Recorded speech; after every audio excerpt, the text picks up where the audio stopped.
राधे। मैं ब्रजधाम भांडीर वन से इंदुलेखा यहाँ की सेवायत। तो जैसा कि आप ब्रज में भ्रमण करने के लिए आते हो तो ठाकुर जी की लीलाओं का ही आनंद लोगे, क्योंकि ठाकुर की लीलाएं तो अनंत हैं। कहते हैं ना, हरि रूप अनंत हरि कथा अनंता। इसी प्रकार हमारी अनेक लीलाओं का वर्णन भांडीर वन में है, लेकिन जो सबसे मेन प्रथम लीला है वो राधा रानी के विवाह की है, जिसके लिए हमारा स्थान भी विख्यात हुआ। बोला जाता है ना, राधा कृष्ण विवाह स्थल भांडीर वन। लेकिन सनातन धर्म में श्रीमद् भागवत जी को सबसे बड़ा ग्रंथ माना जाता है। जब आप उसका अध्ययन या श्रवण करेंगे तो आपको ज्ञात होगा कि राधा रानी का उसमें कहीं भी नाम नहीं आता, क्योंकि जो सुखदेव जी थे ना, वो राधा रानी को परम गुरु मानते थे। तो एक नाम से ही 6 महीने की समाधि लग जाती थी। अब सिर्फ नाम नहीं है तो विवाह का प्रमाण कैसे हो सकता है? लेकिन श्रीमद् भागवत जी को छोड़ के अनेकों ग्रंथों ने लाडली जी के विवाह का प्रमाण दिया, जैसे गर्ग संहिता, स्कंद पुराण, ब्रह्म वैवर्त पुराण, आदि बरहा पुराण, पद्म पुराण। अनेकों ग्रंथ जो लाडली जी के विवाह का उल्लेख करते हैं। लेकिन जिस भांडीर वट के नीचे आप खड़े हो, ये नॉर्मल वृक्ष नहीं है।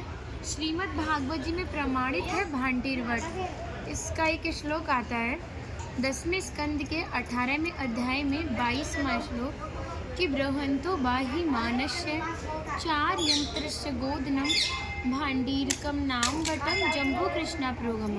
कृष्णकालीन में यही भांडीर वट इतना विशाल था कि 4 योजनों में फैला हुआ था और वृंदावन तक शाखाएं थी। तो पिछले टाइम में पुल नाव नहीं होते थे। ठाकुर जी इसी भांडीर वट की शाखाओं पर चढ़ के यमुना महारानी को पार करते थे। मान्यता बताई जाती है ठाकुर जी की 9 लाख गाय यहाँ बैठ के विश्राम करती थी। तो माताएं जो भी प्रसादम रख देती थी, माखन, मिर्ची, रोटी इत्यादि, सभी ग्वाल वाल एकत्रित होकर दोपहर का भोजन लेते थे। और आप कभी किसी विवाह में जाते हो तो बिना प्रसाद के नहीं आते। आप तो लाडली जी की विवाह स्थली आए हो, तो बिना प्रसाद के कैसे जा सकते हो? यहाँ पे राधा कृष्ण में मल्ल कीड़ा हुई। तय किया गया कि जो भी हारेगा उसको भंडारा करना होगा। ठाकुर जी हार गए थे राधा रानी से, तो ग्वाल वालों के साथ मिलकर यहाँ पे भंडारा किया। इसी के नाम पर इस स्थान का नाम भांडीर वन पड़ा। तो यहाँ पे सबसे बड़ा विशेष पल भंडारे का भी माना जाता है। यहाँ पर ठाकुर जी ने ब्रजवासियों से टूक मांग के पाए, जिसका नाम दिया मधुकरी, जो कि आज भी संत ब्रजवासी से भिक्षा कर मांग के पाते हैं। सभी शास्त्रों में बताया कि जब तक ब्रजवासी की कृपा नहीं होगी, ठाकुर जी कृपा बड़े दूर की बात है। सर्वप्रथम ब्रजवासी कृपा होना बहुत ज़रूरी है, जब भी ठाकुर जी कृपा करते हैं। हमारी राधा रानी ने इस स्थान के बारे में बहुत ही विशेष बात कही। कहा था, जो भी भक्त गुप्त वृंदावन आएगा वो मोक्ष को प्राप्त होगा। खाना बोले, तुम इतनी बड़ी बात को कह रही हो, लोग पाप करेंगे सीधे दौड़े भांडीर वन चले जाएंगे, क्योंकि आपने तो मोक्ष धाम ही भांडीर वन को कह दिया।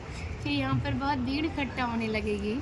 तो श्री जी ने कहा, गुप्त स्थानम, मैं इसको गुप्त रखूँगी, जिस पर हमारी विशेष कृपा होगी, जिसके प्रति हमारी भक्ति भाव सच्चे होंगे। भक्त हमारे विवाह में उपस्थित होगा। यानी जब राधा रानी का विवाह हुआ था तो अनेकों जीव विवाह में उपस्थित था, पर मनुष्य रूप किसी का नहीं था। तो भक्त अपने आप को कीड़े मकोड़े, घास फूस, पतझड़, पक्षी इत्यादि मानते हैं। जो भक्त उनके विवाह में उपस्थित थे, उन भक्त की पहचाने की वो कई बार वृंदावन आते हैं। जब जाके गुप्त वृंदावन आते हैं और डायरेक्ट नहीं आएंगे, बीच में माध्यम ज़रूर रहेगा। सारा श्रेय उसी माध्यम को जाएगा जो आपको ऐसे दिव्य स्थान पर पहुंचाएगा। और जो भी भक्त भांडीर वन में प्रवेश करेगा, यहाँ की प्रसादी पाएगा और एक रात्रि निवास करेगा, वो इस ब्रज गौलोक धाम से ठाकुर जी के गौलोक धाम में जाएगा। क्योंकि कहते हैं भांडीर वट के दर्शन मात्र से ही पुनर्जन्म की प्राप्ति नहीं होती। तस्य दर्शन मात्रेण नरो गर्भ न गच्छति। इसके दर्शन मात्र से ही पुनः माँ के गर्भ में जाना नहीं पड़ता। अगर कोई भी भक्त भांडीर वन आना चाहता है और हमसे मिलना चाहता है तो मेरा नंबर है 9818847055। आप इस नंबर के माध्यम से इस स्थान से जुड़ी और भी जानकारी ले सकते हैं। यहाँ पे सेवाएं बदलती हैं, तो हमसे कांटेक्ट करके आ सकते हैं। राधे राधे। राधे राधे। भैया इस वीडियो को ना डिलीट कर देना, ये अलग है हमसे, हम अलग हैं, क्योंकि आपने प्रसाद बनवाया ना, ये सबको बताती है। अरे